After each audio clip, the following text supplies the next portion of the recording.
Apa yang korang dapat bila beli Mohawk Dashcam A500S? First, korang akan dapat front dashcam.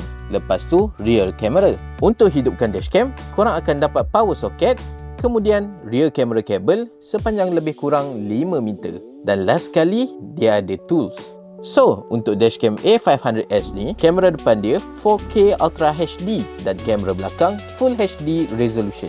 Untuk skrin dia pula bersaiz 3 inci, IPS panel dan tak ada fungsi touchscreen. So, semua option kena tekan manually kat butang-butang ni. Dashcam ni juga ada loop recording. Lepas tu, ada G sensor juga. So, kalau ada collision berlaku, dia akan terus auto record dan log footage tu.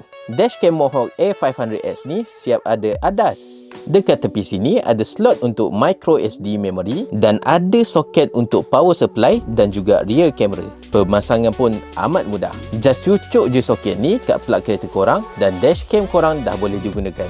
So, kalau korang berminat dengan Mohawk Dashcam A500S ni, hubungi kami sekarang.